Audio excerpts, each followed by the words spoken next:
దేవునికి కృతజ్ఞతలు. బ్రదర్ జయసూరి గారికి మా వందనాలు. ఆయన చేసే పని పరిచర్యనంతటిలో దేవుడు దీవించి బలపరచును గాక.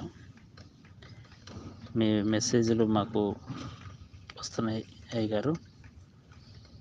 ఈ వాక్యాలు విన్నప్పటి నుంచి మా జీవితంలో ఒక మార్పు ప్రత్యేకత.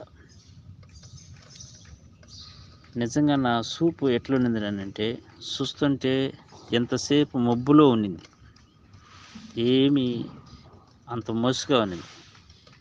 వాక్యం వినిన తర్వాత నా మనోనేత్రాలు తెరవబడి ఎంతో తేటుగా కనిపిస్తుంది. దేవుడు వినిన వల్ల విశ్వాసము కలిగిన అనే మాటను చెప్పినప్పుడు నా జీవితంలో నా చూపులో ఒక తలుక్కుమనేటువంటి ఒక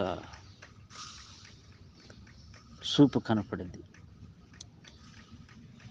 నా కొడుకు కూడా కాలేజీకి పోవడానికి పోతా ఉన్నాడు. ఇప్పుడు పోనని వాడు వాళ్ళకు కూడా మెసేజ్లు పంపించి, నేను ఉండేది బహ్రెయిన్లో, అది మామూలుగా వాక్యాలు చూస్తున్నా, వింటున్నా, కానీ లైన్లో కలిసి అందరితో కలసాలన్నటువంటి ఆసక్తి ఉంది. రాత్రి మీరు మెసేజ్ నాకు వచ్చిన తర్వాత నాకు 3:30 సమయం, అప్పుడు మెలకు వస్తుంది. మధ్యాహ్నం 2 గంటల సమయంలో మెసేజ్ ఉన్నదన్నారు. అటు ఏ సమయంలోనైనా ఒక మెసేజ్ వాక్యంలో నేను కలసాలనేటువంటి ఆశ ఉంది. కొంచెం సుమారంగా పర్వాలేదన్నట్టుగా. నాకైతే చదువు రాదు. కొన్ని మీరు చెప్పినట్టు మార్కు సువార్త 11వ అధ్యాయము 24వ వచనం చదువుకునే దానికి జ్ఞానం ఇచ్చినాడు. మార్కు సువార్త 2వ అధ్యాయము అక్కడ మీరు చెప్పిన మాటలో వినేది, దాన్ని అక్కడ కొంచెం కింద మీద పడి చదువుతా ఉన్నా. మీతో ఒకసారి నేను మాట్లాడాలా.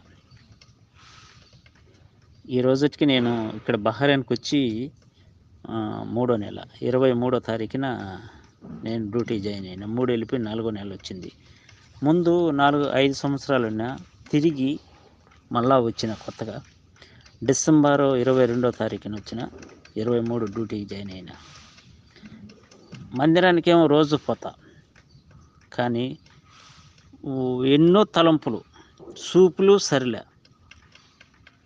కుటుంబానికి సరైనటువంటి అవగాహనలే. కొడుకులంటే 2 అని అనుకున్నాను, కానీ వాళ్ళు కూడా సాయంత్రం అయితే వాక్యంలో కూర్చుంటాం, అందరం చదువుతున్నాము, ప్రార్థన చేస్తున్నాం, కానీ అక్కడ ఎక్కడ తప్పిపోయినాం. ఇప్పుడు మా జీవితంలో కొన్ని మార్పులు మాదిరికరంగా వచ్చినాయి. నా పిల్లలకు కూడా నెంబర్ వచ్చిన ఈ మెసేజ్ అందరికీ నేను పంపిస్తున్నా.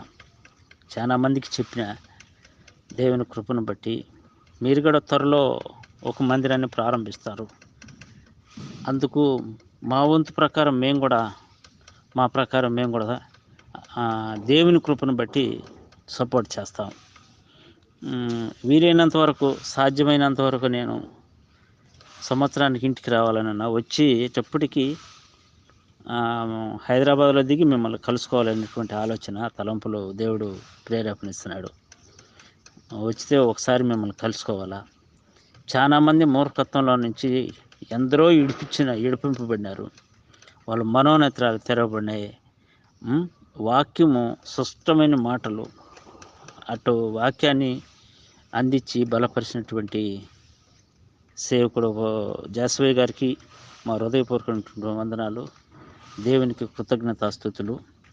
యేసు నామములో మేము పొందుకొని ప్రార్థిస్తున్నాం తండ్రి.